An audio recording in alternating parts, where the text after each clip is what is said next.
But he said no. I said, hey, we're going to be recording tonight, and we're going to be drinking a really nice scotch if you want to come. And he said, okay. And just like, yeah, it's like, all right, that's cool. I knew he wasn't going to come. I could tell. you should have forced him. You're his older brother. You can do that still. Yeah. I cannot. I was really hoping to see him. Me too. You should have given him the guilt trip or something, bro. Yeah. Catholic guilt. I don't know that he's susceptible really to the guilt trip. To the guilt trip any Just longer. like, that's cool, man. Oh, hey, we haven't prayed yet. Let's pray real fast. Oh, or a moose. In the name of the Father, and the Son, and the Holy Spirit. Amen. My Queen and my Mother, I give myself entirely to you, and to show my devotion to you, I consecrate to you this day my eyes, my ears, my mouth, my heart, my whole being without reserve. Wherefore, good Mother, as I am your own, keep me, guard me, as your property and possession. Amen. Father, Son, and the Holy Spirit. Amen. Forgot to pray beforehand. Yeah. You have a story already? Bunch of heathen. Oh, what story are we going to tell? Well, I don't know. I was thinking about telling the... What's that? You're a little bit off today. Oh, I'm off? Yeah, you're off today. Okay, I can scoot in. I was going to ask, like, can we tell the one about Noel and the Sawzall? What's that Do you one? remember, like, we went to Haley's parents' place, Uh-huh. and he had duct taped his Sawzall to that huge pole? You know, In Oregon? yeah. And he was, because they had those power lines behind their house, and he was trimming those trees. Oh, yes, I with do remember Sawzall. that. Yeah. It's awesome. Yeah. I was like, man, I didn't realize it had rednecks here in Oregon. It's just called Southern engineering right there. Like, this is a familiar, I feel right at home yeah. with this. I thought that would just be, like, I wanted to ask, like, can we tell that story? Well, we're to lie. Like, but we can kind still of tell it. waited a little late. But you asked me late. Well, fair enough. All right, I blame you. Let's just go, Juan. Well, let's just do it. Let's tell that story. Just because That's fine. it has relevance. Sure. We can do that. Warning, the Catholic Man Show contains high levels of manliness. If you think you may be too weak to withstand the manliness represented in the following program, please do yourself a favor and stop listening now. If you choose to continue in spite of this warning, if at any time you feel yourself overcome by the manliness, stop immediately and consult your closest medical professional. And now, for the not-so-fair, faint, or frilly, we present The Catholic Man Show.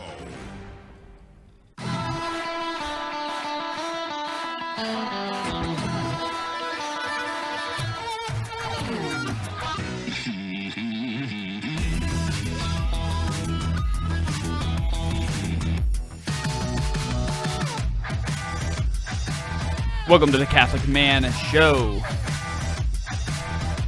We're on the Lord's team, the winning side, so raise your glass.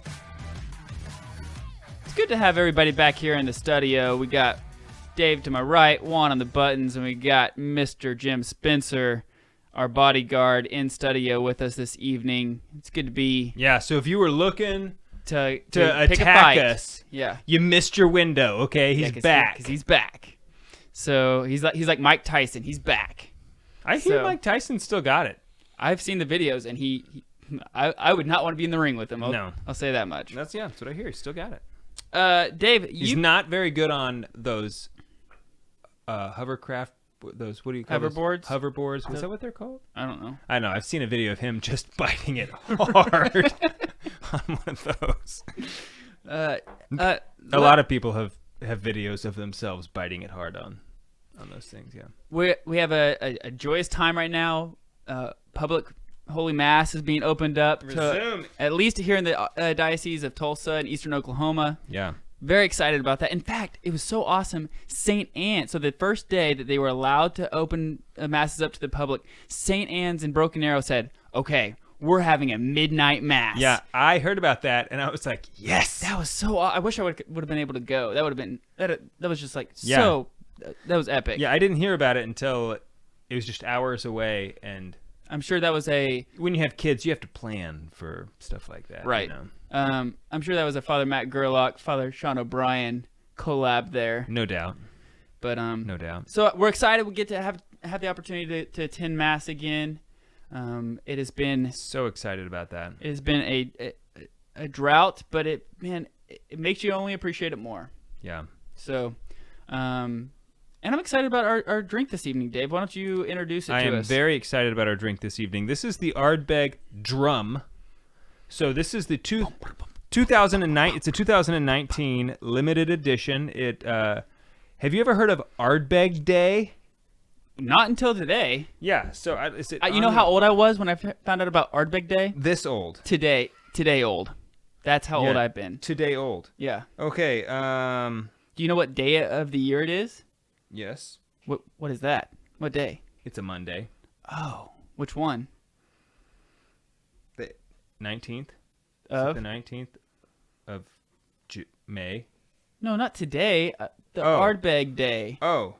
I thought you were asking about today, and I was like, No. yeah, I know. I know what day I it know is. what day it is. You struggled to know what day it was today. It's a weird. Well, I'm like, Yeah, because it's what the is it? 18th. Is it the 18th? Is it the 18th or the 19th? I don't know. Oh man.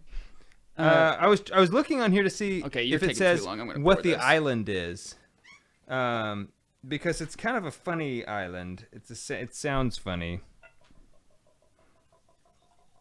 Well, I'm pouring while you're looking. Yeah. But it's called Ardbeg So Drum. anyway, every year they have Ardbeg Day. Okay. And they have like a huge party on this island, and I want to go now that I know about it. I mean, that would be just super epic. And so they have a limited edition release every year. This is the 2019 edition. Mm-hmm.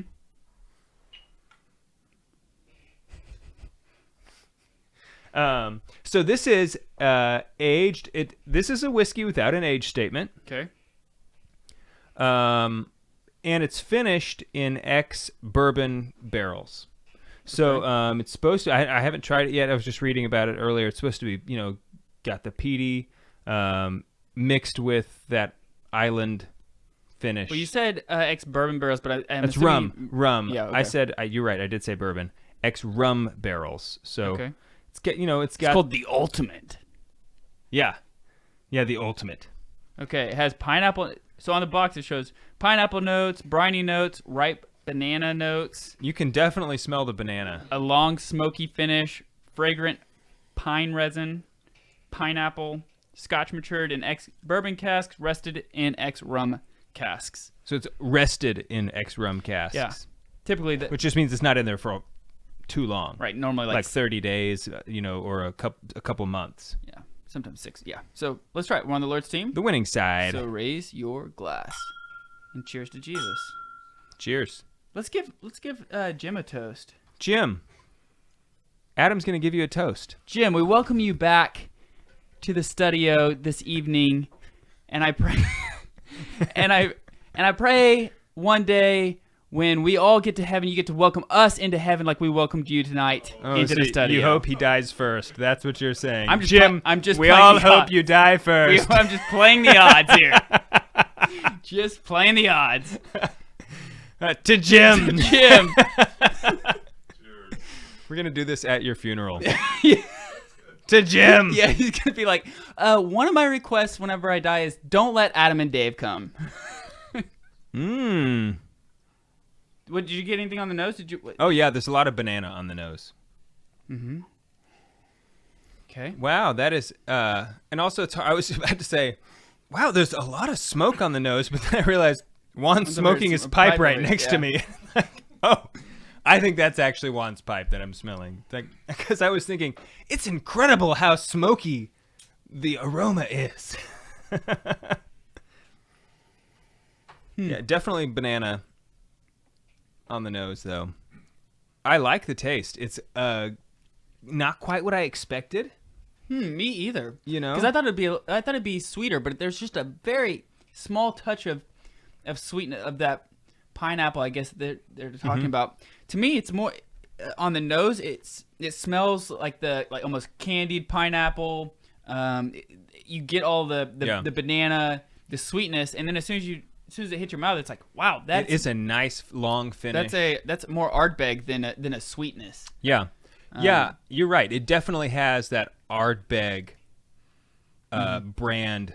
to it. The briny. Yeah. It's very light in the mouth too. It's not too oily. I don't know if but many of the Ardbegs, I mean, if you just look at the color, they have this very light, like pale yellow color to them. You know, a lot of other whiskeys have, dark amber colors. This is kind of another signature Ardbeg characteristic is just the light color, the iodine. Man, to me, the finish tastes exactly like the Ardbeg 10.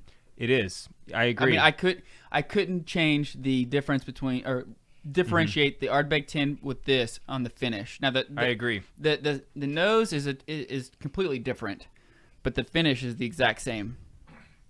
Is what I think. I really, really like it. So you drink more Ardbeg than I do. So I drink a lot of Ardbeg because you're very familiar with it. So what are your thoughts? Do you agree with that? Yeah, I absolutely agree with that. When I taste this, I say that's definitely Ardbeg because the finish is so similar to the 10, just like what you said. So this bottle is like $105. Okay, so it's expensive. It's an expensive bottle. I don't know that it would necessarily. I'm not sure that I would. I don't think it's worth it. I don't think it's worth $105. I mean, it's a great whiskey. Yeah, it's delicious. But I'd rather have two Ardbeg 10s. Yeah, 2.5 Ardbeg 10s. To one of these. Because at the same time when I bought this whiskey, I bought another one for myself, a regular Ardbeg 10, for $42. So like you could get 2.5 bottles of Ardbeg 10 for the same price. You know what I'd like to do? I would like to have a blind taste test with you and I for our patrons. Like to have Juan pick, 5 whiskeys that we don't know anything about. Yeah. And let us try to see if we can name the most expensive one, or at least name what they are. This is a Highland Scotch. This is an Irish Scotch. That would be interesting. And to see how close we could get. I think I could do that. Is this a bourbon or a Scotch or an Irish whiskey? And see if you can even get it down to what distillery it is. I don't think I could do that. Unless if it was Laphroaig or Ardbeg. You could do that. I could tell you this is an Ardbeg or this is a Laphroaig. Other than that, there's no way I could. Dude, one of the other things that we're doing with our patrons right now is here. If you're on check it out on YouTube or Facebook. So what we did is we commissioned a guy to make a St. John Paul II picture of him. It's an awesome picture, and we framed it. It really is. That is a nice picture. Yeah. So what we've done is we already picked the 10 guys. I like his like 5 o'clock shadow. Yeah. I feel like it's a manly, like. Yeah, I've been working. I shaved my full beard this morning. Yeah, so we picked 10 guys who've already been patron members on the $25 level. The next 10 people who subscribe to $25 level will automatically get it. We'll ship it along with all the other. And we've had 2 people perks. do it already because you 3 people. We've had 3 people. So at the time of this, yeah, and we'll post the names of the people who've already won as well. So we got these. This is just kind of an extra perk. We get that you're not signing up to support our show for all the extra benefits, but it's just a way of Dave and I being able to say, hey, thanks, we appreciate it. Yeah. We also have some recordings, some professional recordings coming up that I have almost done, and they're the great, like papal encyclicals on like the Freemasons, on the Rosary, on St. Francis of Assisi. There's that's gonna be awesome. I have like 6 or 7 of them kind of in the can, ready to go. The encyclicals you've always wanted to read, right? Now more convenient, right? Because they're going to be just for our patrons. Yeah, for our patrons. They'll be on audio form, done very, very well, very professional. So just another reason, another perk by supporting the show. Go to patreon.com/The Catholic Man Show to do that. Yeah, we're gonna talk about sawzaws whenever we get back. Sawzalls. We'll be right back. Sawzaw. Y'all grab the sawzall. I'm glad I stopped that earlier. You didn't on Facebook. They still heard it. Our poor Facebook audience. It's really good. I like it. I also like it. What, the whiskey? Yeah. Yeah, I like it. I like Ardbeg. I thought it was done really well. Sometimes it's just like finishing this other cask, and it doesn't complement it very well. I don't catch a lot of the rum. It's just a sweet note. To me, it's just so similar to the Ardbeg 10. Right. It's just a tiny bit sweeter than the Ardbeg 10. It's right at first. 2 minutes sweetness is right at first, and it goes away. And then And then it's just that nice iodine finish that Ardbeg is good at, Right. you know. But for $100, Did you switch it all the way around? for $100, did. I expect something. a little bit more. Yeah, Yeah. I expect to be impressed for $100. You I know. agree. I don't disagree. Sweet. Okay. Let's keep rolling.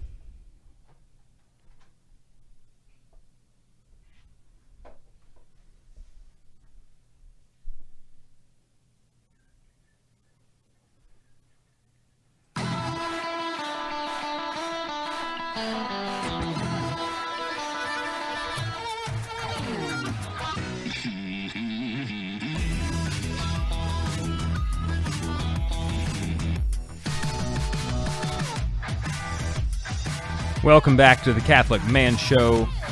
I'm David Niles here with Adam Minahan. We've got Juan Posada and Jimberly Spencer. Sorry, Jim. That's his least favorite. That's got to be his least favorite.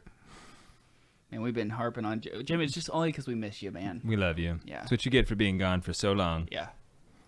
Making fun of you on national radio. Worldwide podcast. So happy birthday to John Paul II. Yeah. 100 years young today. If he was still alive, he would be 100 years old today. Yeah. That's pretty awesome. That ain't no regular birthday. No. Centennial. It's just incredible. You did it, John Paul. Yeah. I guess we all will at some point. You were born 100 years ago. Yeah. I mean, you died a while back, but I was thinking Dude, today, 15 years ago. 15. what if, I was thinking today, what if, because people live to be 100, what if he was still the Pope? Oh, man. Like, wouldn't that be crazy? Like, think of all the stuff that's happened Between now, yeah. between, like, his papacy and today. 2005. Yeah. It's when we were seniors in high school to today. Yeah. Yeah, that would be crazy. Yeah. I mean, Yeah, like, a lot has changed. I mean, yeah, that would be so, it would be nuts. Mm-hmm. Anyway, so we're talking today, our man gear is a Sawzall. What is commonly referred to as a Sawzall. It's really a reciprocating saw. But Milwaukee in 1951 came out with the first Sawzall. That was what they called it. Originally, they were thinking about calling it like an electric hacksaw. Should be Because fitting. yeah, I mean, that's kind of what it was supposed to do. So the reciprocating saw was invented by a man. The people who invent tools never really get famous. The brand takes all the fame. Milwaukee, though, they make some good tools. Yes, they and do. so in 1951, they changed the game. Okay. I mean, the Sawzall really did change the game because they took a portable saw. I mean, before this, you were taking a hacksaw by hand, cutting through things. So, like, especially for plumbers who might be cutting through what at the time was a lot of metal pipe. I mean, just think about the work and grind that this saw just brought to them. So, I brought my I'm jealous. my Sawzall here. In the most holy way possible, I'm jealous. Yes. So I bought this just a few months ago as I've been remodeling my bathroom. Looks great, by the way. You've done a great job. And I'm thinking about remodeling it again just so I can... Starting over. Just so I can cut more stuff with this thing. Because it really is incredible. I used it just the other day. I was trying to replace the tank on one of the toilets. And you know the bolts that are at the bottom of the toilet? Yes.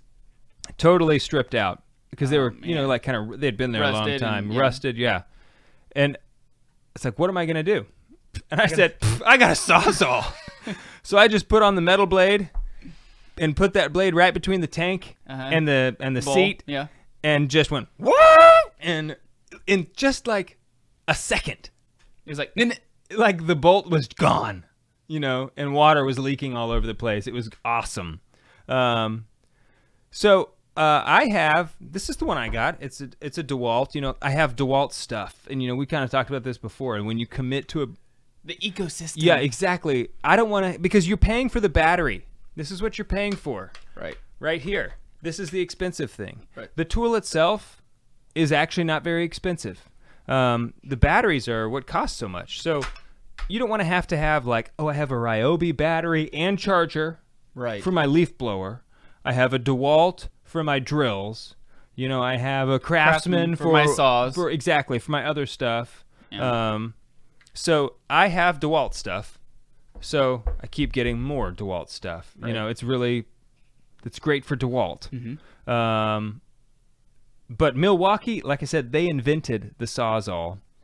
And really, they might be, you know, they're certainly in the discussion of who makes the best power tools. Yeah, Milwaukee. Yeah, sure does. They have a fantastic. And we're not sponsored by them. We're not sponsored by Milwaukee. They have a fantastic warranty on all their stuff. I think that they have lifetime warranties on many of their tools. Nice. Now that doesn't include the battery, I don't think, but I think they do have like ridiculous warranty on the battery as well. So if you're thinking about, I'm going to be buying tools, and let's say you have a lot of money also. Let's say you're both of those people. You're thinking about buying tools, and you say, niche. I have a lot of money. Milwaukee is for you because they are expensive. You know, another one you mentioned earlier off the show is Hilti. You know, those are expensive too. Mm-hmm. And wouldn't you know it? The more expensive something is, like the better it tends to be. Not always. Not always. But I'm a sucker for that. For instance, this bottle of scotch right here. Yeah. But I'm a sucker for the. I am too, dude. If it's more expensive, I feel like I'm getting a better oh man, I'm there. Like I'm in the store. I'm comparing. It's like, well, this one or that one. It's like, well, this one's more expensive, so I'll go ahead and buy that one. Right. That is the worst. It gets me every. I know. You know, like I am a sucker for that terrible logic. Right. However, there have been times where I didn't buy the more expensive one, and then I said, like, I should have just bought the more expensive one. Yeah. Because sometimes when you buy the cheaper one, it actually costs you more because you spent that money, plus then you still had to go back and buy the more expensive one when you realized the first one you bought was a piece of crap. Right. So, hey, Dip, I have a question for you. The Sawzall, though. Okay. Before you ask me the question. Sure. They have all these different. I brought my blades here, so you can get metal blades, wood blades. They even make glass cutting blades. PVC pipe blades. Well, you can just PVC. Just pick any of the blades. Yeah. I mean, you could probably cut through PVC with the backside of one of these blades. You know what I mean? But yeah, so they make blades for everything. This is not something that you're going to be doing finish work with. Right. This is rough. This is a better demolition tool than construction tool. You know what I'm saying? But if you need to tear something down, this will do it very quickly. In fact, I've been using it even just like this year. I was trimming up some hedges with my Sawzall. Okay? Not like bushes, you know, like where you'd use a bush trimmer, but I've got like this, I don't know what it is, but it's kind of like a tree bush thing. Okay. You know, and you got to trim down some of the big limbs that grow every year. Sawzall. I just took the saw and it was over so quick. I was a little disappointed, you know, like, well, that was easy. That actually went really well. It went like that was fast. I didn't even break a sweat. I would have kind of liked to do a little bit more, but it's I was done. working a little bit more. Right, yeah. So, since like the last 2 months I've had this, I have used it all the time. Yeah. Just because it's like a flamethrower once you get one. Right, once you have a flamethrower, you realize I'm going to use like it. Everybody should have one of these. Adam, that is a great example. That may be the greatest example you've ever had in your life about anything. It's only taken me like 230 episodes to get there. This was it. This is it. So we can wrap up the show. And we're done. We peaked. Question. Okay. Are we still doing the Catholic Man Show camp out this year? We've had a lot of people asking about whether or not we're doing the Catholic Man Show camp out. I'm just we're doing the camp out, okay? I don't care anything about the coronavirus. I think it's the dumbest thing in the whole world. I don't wear a mask, okay? But that's not where I was going. That's I just me. wanted you to... but you're asking because the question behind what you said is because of the coronavirus are we still doing the camp out? I'm going camping. if anybody else wants to go camping, come on out. We haven't picked the date yet. If you're worried about it, don't come. I'm not judging you, but just don't come if you're worried. I mean, it's that easy. Don't sign up. We don't have a date yet, but it'll be either the end of September or sometime in October. Right. We just did a show on Patrick Coffin's show, and we talked about the camp out. You can go check that out. But so we've had a lot of people emailing us if that was still on. So you can go to thecatholicmanshow.com, sign up for our email list because that's where we're going to be blasting it out to everybody to make sure that we go. Assuming that we're allowed to do it, because we are obedient obedient sons of the church and of legitimate authority. So assuming that we are allowed to have the camp out, we will be having the camp out. Okay, good. I'm pumped. Me too. And Juan's going to be there this year, which will be great. Yeah. And Tyler McKee said he was going to come with all of his famous chocolate chip cookies. With the cookies, yeah. Dude, I was so generous. Can I tell you how generous I was this weekend? Yes. How virtuous I was this weekend? Yeah. Was I the recipient? No.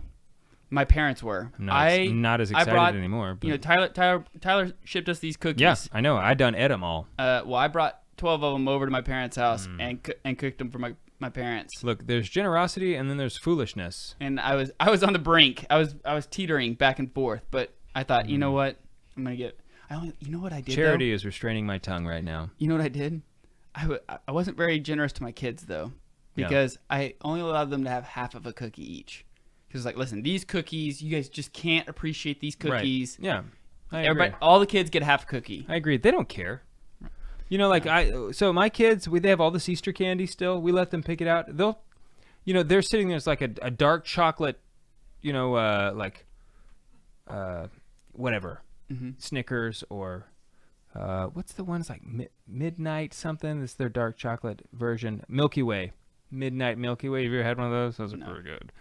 And they'll choose Starburst over these chocolate stuff. You would choose a Starburst over dark chocolate? I don't really like chocolate that much, though. That is ridiculous. I mean, I like chocolate, You know who else doesn't like chocolate? Members of the reprobate. Okay. I like I'm pretty sure Martin Luther hated chocolate. I'm making that up, but it wouldn't surprise me. Definitely Zwingli. Definitely him. Yeah, that guy hated chocolate. All right, when we get back, the topic's on diligence, correct? Correct. Okay, we're going to talk about diligence here when we get back. I got nothing against Starburst. Okay, good. Just, I don't know. We'll be back. But I like the Skittles. Oh, I love Skittles. Starburst. I love Skittles. Those kind of. I'm with David though. I like. Well, I'm definitely the minority. I like Skittles a lot more than Starburst. I like Starburst. Yeah. But it's like, I can turn down a Starburst. That's no big deal.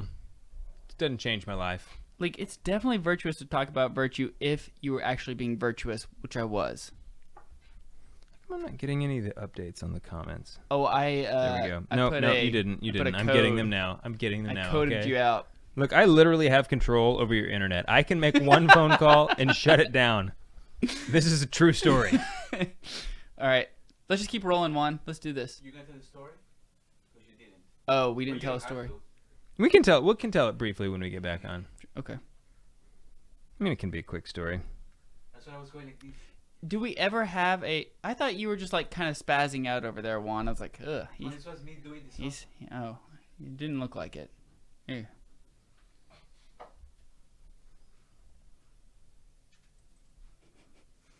Leak is so funny. I like that dude. Hope to meet him someday. Yeah.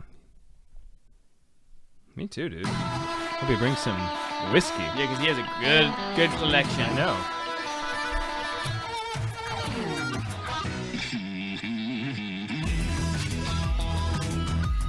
Welcome back, Easter people. Sitting here drinking a little bit of Ardbeg Drum, which is good. Not good for $105. Yeah, but a good whiskey. Not worth the buy, in my opinion.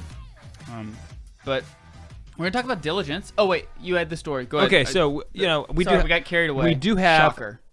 a Sawzall story. Quickly. One time, many years ago, we went to Oregon Haley's family is from Oregon, so we were staying with her parents. And when we got there, her dad was in the back trimming some trees. Okay, they had some power lines that were just actually beyond their backyard, kind of in a green belt, and they were kind of starting to get on the power lines, and in good Ron Swanson fashion, he said, "I'm going to handle this myself. I don't need to call the city. Right. I'm capable of fixing this myself. I know more than you." Right. So he says, "I got a Sawzall, and I got a long pole, and I got a piece of string. I got all that I need to fix this situation." And so he took that Sawzall and duct taped it onto the long pole, like with a lot of duct tape, a secure amount of duct tape, and tied that string right around the trigger. And just hoisted that Sawzall up to that branch and just pulled the string. There's one branch come crashing down, Well done. It was just super funny. And I remember thinking, like, I didn't know they had rednecks here in Oregon, but I feel right at home. Mm-hmm. It was a very... Some good Southern engineering. Yeah, and it was like... he was being a good host and just making me feel at home there with the Sawzall on the pole. Yeah. Also, we do not recommend doing that. Right. Just if it... Don't. I shouldn't have to say that, but it just dawned on me. Actually, I feel like maybe I need to. I shouldn't have to. But we don't recommend doing that. So last week we talked with Father Brian O'Brien on resilience. Yes. It was a good episode. And I think that our topic tonight on diligence kind of piggybacks right off of resilience. It does. And I think it also piggybacks off of piggybacking the one before that about praying always. Man, we are just... It's everything. There's a plan. Hermeneutics of the Catholic Man Show. Yeah, dude. We know what we're doing. We don't just plan week to week hermeneutics what the topic will be. We know. Why was that so hard for me? Okay. Words are diligent. Hard. Diligence. Okay.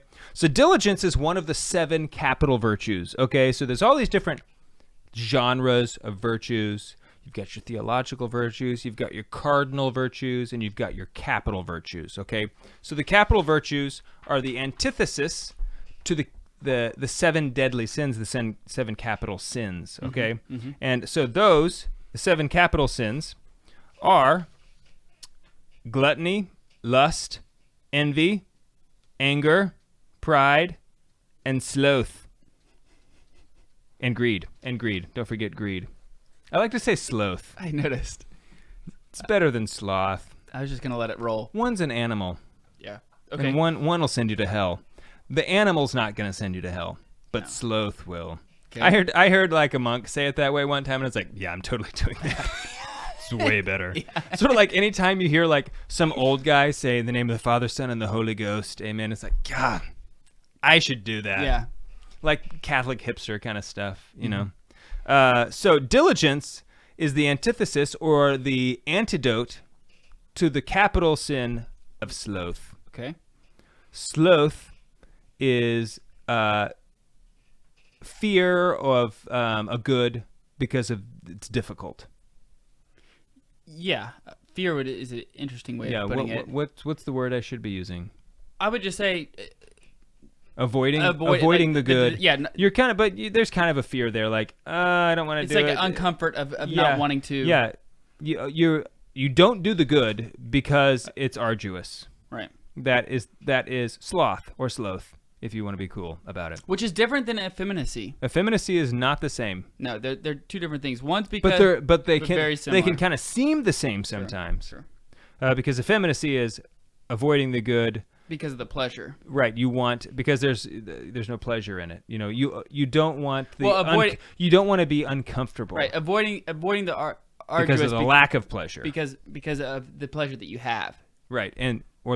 Because if you do the arduous thing, there will be a lack of pleasure in it, and I want to be comfortable, right? Which we're not made. I need my safe space. Yeah. So anyway, diligence is something that we should all be focused on, and it's like one of those things that. This is one of those virtues that comes into play all the time. Mm-hmm. At every single moment, we have the opportunity to put this particular virtue into practice, which is not the same for all the virtues. Honesty, for instance, you do not have the opportunity to be honest at every moment. But diligence you do. So this is a good one to think about and to be conscious of, because ultimately I think diligence comes down to something that we've talked a lot on the show about, and it's this idea of intentionality. Right, and that's why I think I think they say that it's a sub virtue of prudence, and prudence is the idea of like making sure to understand that you're supposed to do what you're supposed to thing that you're supposed to do at the right time, and fulfilling that obligation. Then diligence would be the carrying out of what you're supposed to be doing, right, and seeing it to the end. So Proverbs, right? correct, and seeing it to the end, and seeing right, it to the end, because prudence, that's an aspect of prudence, is that you work quick, like take action at the right time, and you actually do the action. Yeah, you assess the situation, right, exactly, and then and then you apply it, right. So Proverbs chapter 10 verse 4 says, lazy hands make a poor man, but diligent hands bring wealth. Proverbs is like, why we should be putting these in fortune cookies. That's a way better fortune cookie than no doubt whatever else is in there. I don't know, actually that's probably in a fortune cookie, but anyway, St. Thomas Aquinas has a couple things to say about diligence. Ooh, okay, good. He says that diligence is twofold. That one is merely sufficient with regard to things necessary for salvation. So that you would be, what he means by that is like you would have a sufficient amount of diligence that you would be vigilant enough to avoid mortal sin. That you would be that level of diligence. Okay, like, well, I'm not going the extra mile here, but I am, intentional enough with my life that I am making sure to remain in a state of grace. Okay, so that's what he says. One is merely sufficient with regard to things necessary for salvation. Okay. So that's one type of diligence. And he said, such diligence is given to all who have grace, whom his unction teacheth of all things. Which I think that's what the reply to the objection is like, I think they were asking, is it, do you have grace? In order to be diligent, are you in the state of grace? And so I think that's what he's talking about here is like, well, there's two diligence types. Is twofold. Like there is one, which means when it's that pertinent to all people who have grace have this, and then there's another one that just because you have sanctifying grace in your soul doesn't mean you have this other more perfect type of diligence. Right. So he said, there's also another diligence which is more than sufficient, whereby a man is able to make provision both for himself and for others, not only in matters necessary for salvation, but also in things relating to human life. And such diligence as this is not in all who have grace. Right. So it's very similar to the natural versus supernatural virtues as well. Yeah. If you're infused with this grace, then you're going to, for that first one, you're going to be diligent. Right. But you can be not in a state of grace and be diligent in the second one. And I also think that there's, I don't know if this would be a third category or if this would actually fall into the second category, but it's one thing to simply avoid mortal sin and thereby remain in a state of grace. Because by avoiding mortal sin, what you're saying is, I didn't do anything to stamp out the sanctifying grace in my soul. Mm-hmm. So you could do that with a minimalist attitude.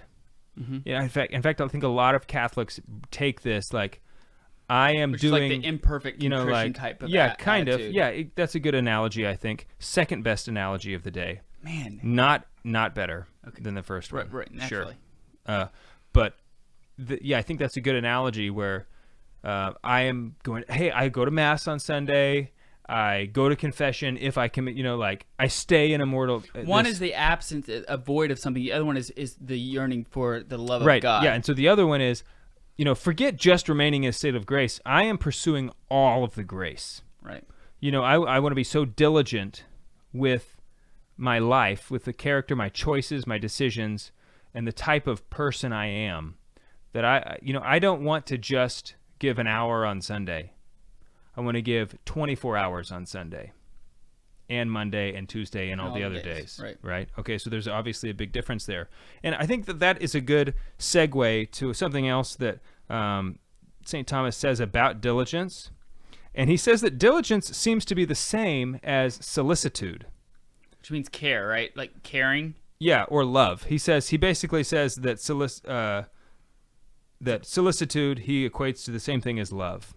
Okay. In fact, diligence comes from the word diligimus, which means, in Latin, love, to hold dear, value, esteem, or favor, have special regard for. It's milder than amo, which is the typical word you would hear for love, but diligimus also is to have a love for. Okay. We'll pick this back up. We will diligently proceed with our conversation on the other side of this manly break. We have to take a break because this is also a radio show. Yeah. We're on the radio, people. People got worried, like upset with us. People on the radio right now are like, I know. Yeah. I'm listening to you right now. We'll be right back.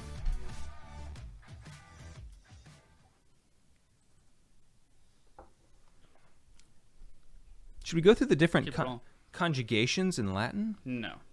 Diligo, diligare, Do it now and get it out of your system. dilexi, dilectus. I did it. Okay. Actually, there's like 100. But every Latin word is that way. Yeah. All right, let's keep rolling. Last segment. What do you think about that, the whiskey? I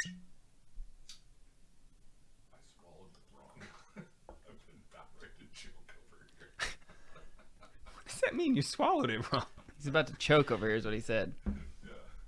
Anything you want to get across the last segment? We'll get there. Yeah, we got stuff. I want to talk about, go personal with it.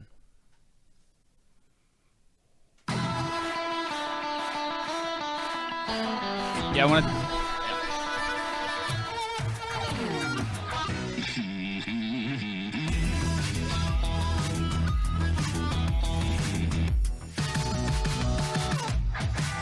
Welcome back to the Catholic Man Show. I'm David Niles, here with Adam Minahan. We're talking about diligence. You know what's a very diligent tool is a Sawzall. It just destroys things. It carries out... It wastes no time in destroying the thing you put before it. Right. Okay, so I want to ask you a question here. This just stemmed to me whenever you were talking right before the break about the equation of love. Okay. And so this could be wrong. I don't know. I'm speaking off the cuff here. So, but love is a choice. It's not necessarily always a feeling, right? And so love is never a feeling, actually. So there's a chance, the things that you carry out and see to the end, and you're diligent in making sure to complete, are the things that you actually show that is what you love. You care about, right? You care about, because you wouldn't be doing it unless you did it, and unless you loved, unless you had the unless love you had for to it. care for it, right? You care for it, and so if that's the case, then you take a look at your life and you're saying, okay, well, what am I putting to the side, or what do I start? And I may get excited about my initial project that I was working on, and then it gets put to the side and it never finishes. I'm sure none of the men listening can relate to this at all. It's like I tell my wife, when you ask me to get something done, I'll get it done. Yeah. You don't have to keep reminding me every 6 months. Right. You know? And so it goes to show, like, if you want to have your joke. I'm sorry, that's your joke, but okay. I beat you to it. So that's okay. So if you want to say, like, okay, well, how diligent am I? Then you have to ask, well, how much do I love this? Right. Is that right? I would say so. Yeah. I think on a natural level, I think that would be more of like the natural virtue. If the object of your love is a bookshelf, or if you're like a woodworker, and you desire and you have this diligent love, or this diligimus for the end result, because the good of a bookshelf, then you will be motivated and you have this care and diligence for finishing the task. And a lot of times halfway through the task is when all of the hard parts becomes difficult, right? Becomes difficult, when it's monotonous, just like when you have all these little things that have to be done that's slow, that you work all day and you don't see much progress. Or you parallel this to your prayer life. Right. How many times have you started how many times have I started a devotion thinking like, oh, I want to do this. This is something I Yeah. want to do. And then halfway through you it, hit the it's wall. like, it's like, I don't want to do this anymore. You know what? I don't have to do it anymore. Yeah, and so I'm you not- don't. And so I don't. But, Yeah. you know, I think that is one of my biggest, you know, Right. weaknesses is that I always start projects wanting to, you know, with good intention, you know, and I get excited about it. And then halfway through, it's like, oh, this is hard. Right. And now I haven't, now there's 13 different projects that I have sitting in here, and I Yeah. haven't completed any of them. So, with regard to that example that you brought up, what would take diligence to be a supernatural virtue is, once again, when the object of the virtue is God. So now when you desire love, when your love is Him, is God, and that is my motivation for acting, now that becomes supernatural virtue. Okay, so if I am, once again, a woodworker, I'm now making this bookshelf because God has given me this vocation. This is my, like St. Joseph, I am a woodworker. And he has given me, this is my work to do, to be sanctified. This is the work that will make me holy. And so I pursue it because I love him. So now, even though in both those situations you desire to complete the bookshelf, one is desiring it at a natural level, and the other is desiring it on a supernatural level. Okay, and the supernatural level, I think, has a way of managing our expectations a little bit. Because on the natural level, you want to be done. On the supernatural level, you want to work. You know, you both want to complete the task because it's either you desire it to be done naturally, or you desire with the will of God, and he's given you this bookshelf to do, so you want to do it. But with the supernatural example, it's not, you're not like, oh, I just want to be done. I want to finish. The work itself is what you desire. You see? So now I'm not anxious to be done. I'm anxious to work. Because the object of my desire is now him and not it. When it goes from it to him, that is, you know, it just makes it's a shift in the sanctifying, the grace received, and also just your attitude towards the work. Right. Okay. That's a good point. Yeah, I like that. So St. Thomas goes on to say that basically diligence is required in every virtue requires diligence. Without diligence, it falls under prudence. So exactly. It falls under prudence. Ultimately, yeah, if it's under prudence, they all, you know, there are several virtues that are in every virtue: charity, prudence. And that's, I don't know if justice is in every virtue. Maybe it is. I don't remember, but anyway. I mean, and that's what St. Paul talks about, right? Is like run to win the race. You know, like, he talks about like being diligent and like knowing what your end goal is. So if you know what your end goal is, which is him, like if it goes not to the finish, if your end goal is not the finish line, but him, like it's not the thing, but it's the person, right? You know, the God man. You know, if it's Jesus, like what you were talking about, if you switch the idea of like it's not just it's him, then you're running to win the race, not to finish the finish line, but to get to heaven. Right. Yeah, because on the natural level, you say, oh, I can only have the payoff when I'm finished. But on the supernatural level, be like, I'm just desiring to do the work because it's what's been given me. Every moment is the reception of grace by the diligence with which you devote yourself to the task you've been given. So this is why I said it comes back to this praying always. You know, like this is the moment when you take your daily work and turn it into a prayer. And we should do that. We should be striving, especially in our vocation, I mean our vocational work, whatever the work is you do for a living. All of the work you do, you know, whether you're even just doing the dishes, you should do this too, but especially your work. That should be your, you know, like a real prayer. You should do that with extra special attention, because that is unique. I mean, that's like your unique calling, whatever it is that you're called to do. You know, so everybody is called to do the dishes. We should all be doing the dishes well. But not everybody is called to be a woodworker or a salesman, financial advisor, or an engineer. Right. Like you're the only one who's called to work on this engineering project. The way so it's up to you to do it. You see what I'm saying? So I wanted to read this prayer to Saint Joseph. We have both done the consecration to Saint Joseph, which I just cannot recommend highly enough, and I know that you feel the same way. But to me, this prayer, the first time I read it, I keep this on my office. I recommend it. Whatever you do, I do +1. Oh, okay. Plus see, I one. would say I'm ×2 for you. Well, then, so you then see, I win. You're ×2, then I'm +1 of that. But see, then I'm also still ×2. And then I'm +1. See, you're stuck in addition land, and I'm way up here in multiplication. Well, that's okay? fitting. You're like in 2nd grade. I'm in 5th grade. No, that's fitting. 4th grade. It's 1st grade for me, but it's like whatever. I'm not sure. All right, read your prayer. So I read this prayer, and the first time I read this prayer, I'm not kidding. I did put it on my desk, but I would look at it with fear. And it's like the litany of humility. Yeah, no, it is. There were times where I said, I will not pray that. Yeah. I honestly have said that, where it's like, no, I was afraid to pray this prayer because it convicted me too much. Okay, and it's about this diligence. Okay, so it's, glorious Saint Joseph. Model. Sorry, my printer is a little weird.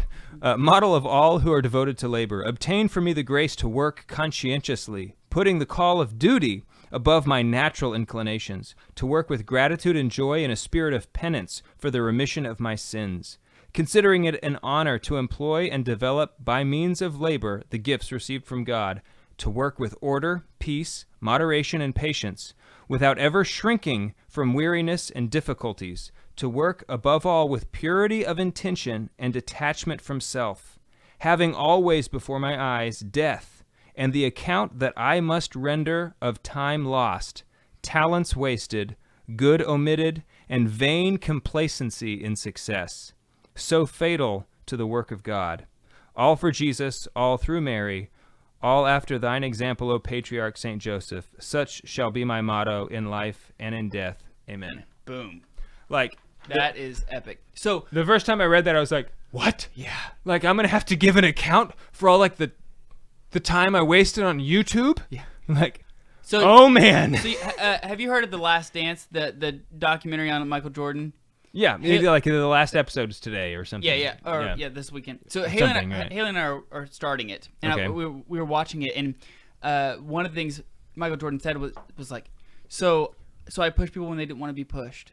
Yeah, talking about being a leader. Yeah, so he's talking about being a leader. He's talking about he had the idea of what the end goal was, and he wanted to win. And so it was like, I was, I pushed them when they didn't want to be pushed. I did everything that they didn't want to do at that time. But I was the lead, he said, but I didn't ask anything of them that I didn't do myself. Right. And I'm sitting here thinking man, talk about, talk about brotherhood and being, an authentic friend. Is like, how many times have I not pushed, my friends to be a better saint? Right. And we've lived in this complacency and this idea of no, we're doing okay. We're doing great. We're doing fine. Yeah. We're winning. We have 5 championships. We're good. Yeah, exactly. How easy would that be? Yeah. Vain complacency and success. The vain complacency. Yeah, but I mean, Saint Joseph would have never done that. But Michael Jordan didn't never do that. Not that these are comparing apples and oranges, but Michael Jordan never had this either. He didn't have this idea of complacency. He was like, no. Right. I'm only going to be 5 championships. Well, we don't have 6. I'm only going to be a good basketball player for a short amount of time. We got to maximize this time. We're only in this life for a short amount of time. We got to maximize this time and be saints. Yeah. I almost wanted to do a whole episode on. Anyway, that would be a weird episode, but on Michael Jordan, on the parallels of his life in that documentary and striving for sainthood. Yeah. Because there's a lot of them. Every time I'm watching, I'm like, man, that would be awesome. I mean, we want to be successful. Just depends on what's the goal. And are you willing to push other people? Right. You should be. You got a family, pro. Yeah. So we're on the Lord's team. The winning side. So raise your glass. Cheers.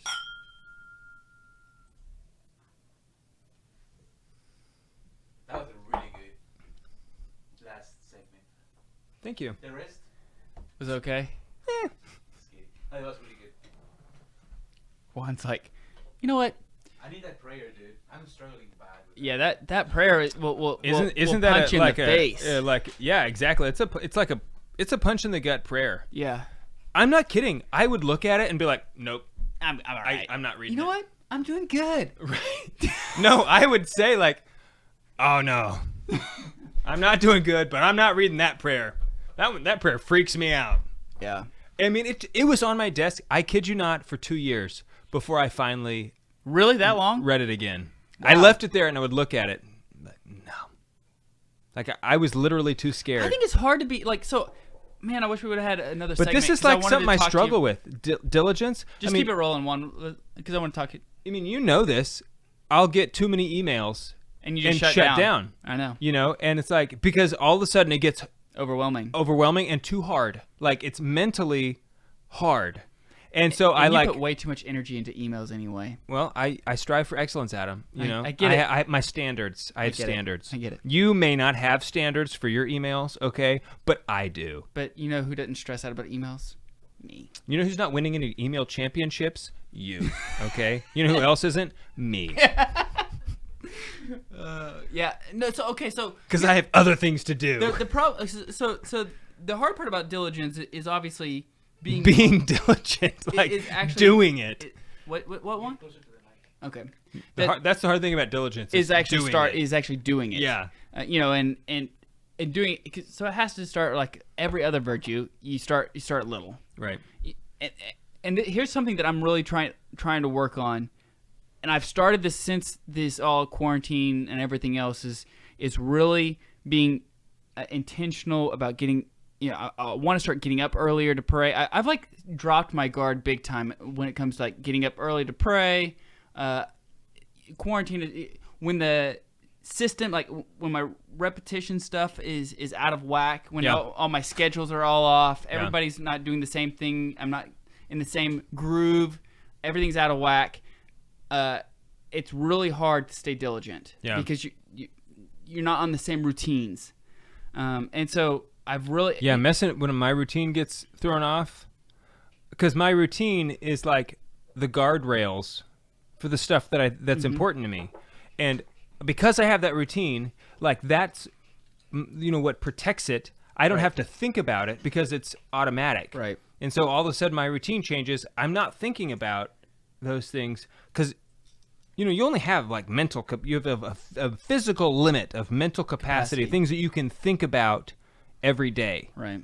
And so the routines help us. But see, my problem is like for an example, like I always have multiple books going at the same time, which is not a bad thing. Like, no. Because that works. It works. You can pick it. Even years later, you can pick it right back up. Sure, but what I have found is like I'm in a certain mood to read, and if I don't have multiple books going, and I'm not in the mood for whatever book it is, then I just don't read. Is what I do. I just won't. It's like, I won't pick that up right now. And so I read less. So if I have multiple books going, depending on my mood, I pick a book and I read more. But what I'll end up doing is I'll end up getting like 3/4 of the way through and be like, oh, good. I got what I really wanted out of this book. I'm good. I'm not going to finish it. I'll go on to the next book. And I start another book. And I very rarely finish a book. But that's not necessarily bad. No, but you know what? It's not being like to me, it's not almost being diligent. It's like it depends on why you're moving on to the next book. Like, are you doing it because you're like, that's good enough. I'll just count this as like I've read it, and I do because I don't like John Senior's book that like I'm taking a shortcut. Restoration of Christian Culture. Yeah, I still have like 10 pages left. Oh, that's bad. And it's like you should just. And it's like, oh well, I've already read that book. You should before you go to bed tonight. You should read those 10. I know. That way you can do it. Yeah. You can say, I finished it. There is something so gratifying and satisfying. The best feeling, aside from like going to confession, is like finishing a book. Mm-hmm. Especially when you almost never do, like me. Finishing an audiobook does not have the same satisfaction as finishing a regular book. Finishing an audiobook is like you're not proud of yourself. You're just like, I still am. I'm not. In true humility, I am. mean, like, I enjoy it. It's like I kind of get excited, like, wow, that was great. What should I listen to next? But I don't like think I accomplished anything. Well, my problem a lot of times also is like even today in prayer. So I was praying today, and what happens is like it's just like the screw tape letters, right? Like the devil doesn't want you. He's trying to distract you in any way possible. So he pulls at you and thinks like, oh, are you hungry? Did you respond to that email that was supposed to be that you were Right. supposed to last week? Yeah, while you're praying. While I'm praying, you know, Yeah. and so like I'm just getting flooded with all these thoughts of like, oh, you know what? I was supposed to, take Anna out on a little Daddy-daughter date. daddy-daughter date, and I haven't done that yet. And I was like, all these things kept rushing to my head, and it's like, why is that? I think a lot of to be diligent requires you to be able to suppress your appetites, and the only way to be able to do that is in silence. So I think there's a big correlation of being a diligent man and being a contemplative silent man, because what happens is you don't get distracted, and distraction is such a huge part of diligence. Yeah. No, that's a good point. Yeah, because you cannot be diligent if you aren't staying on one task. Right. And so if You have to do the task and keep doing it. I mean, that's like there's an ongoingness to diligence. And I think that's a problem. Probably one of my problems as well. Is like, oh, well, I've already finished. Like, I basically finished this book. There's other things that I want to go do. Like, I'll just go do these other things. And sometimes the last pages of a book are what drives it home. They're like the treasures, because you've got the foundation now across the scope, and it's like let's tie it all together. It's really, but like I do think that there's ties the room together. Yeah, and I do think there is a big correlation between being a contemplative silent man and being a diligent man. I think silence is really the key to like wisdom. If you never have silence, I don't think that you'll really ever have like real wisdom. I think that you might be able to give good advice. You may have knowledge. Yeah, and you might even be able to give good advice. Like at an old age, you've got a lot of experience. You can give good advice. But there's a difference between being able to give good advice and possessing wisdom. Because sometimes wisdom tells you when not to give good advice. Right. Wisdom allows you to see beyond the natural in a person. I struggle with that so much. It's like, oh, you guys are talking about this topic? I know a lot about this topic. Let me tell you the 3 things that I know about this topic. Yeah, and please listen to me. Yeah, and I have the answers for you. Because I bet you don't know these 3 things, and I know them. Have you read Aquinas? I have on this topic. Look, he and I are Facebook friends. Yeah. Well, let me tell you these 3 things. In fact, I did that with our last men's group. Well, you didn't get a chance to go, but I did that with our last men's group. They were talking about a topic, and I was like, "Ooh, Dave and I just talked about this topic. I know, I'm good. Like I know, like I felt very confident in this, and I went the whole night talking about it, and then the very next day I started reading other things, and I was like, ooh, I didn't take that into consideration. So I had to send an email out to him, and it's like, I was wrong, guys. So I know I dominated the conversation the other night, and we didn't get a chance to do a lot of other things because I was telling you about this, and there's a possibility it may be not right. I may have misunderstood a couple things, and in fact, a lot of it was backwards. Yeah. So I hate it when that happens. That's just a lot. I mean, that's just pride. That's just wanting to. Not in me. Yeah. I have no pride. Dang it. That's why I don't sin. Sorry. I never do that. All right. Well, good episode. Thank you. We talked about Jim's good. death. It's been a long time since we've talked about a friend's death. St. Stephen got a lot of, we were railing on St. Stephen about his death. And he's still alive. Still alive. Just, for all the listeners out there who want to know about St. Stephen. We haven't even talked about him in a long time. I know. St. Stephen is still alive. As of the last I heard. I texted him a couple days ago. So yeah, and he's still alive. A couple days ago. So, Jim, you should feel good about it. So, yeah. All right, Juan, we can shut her down.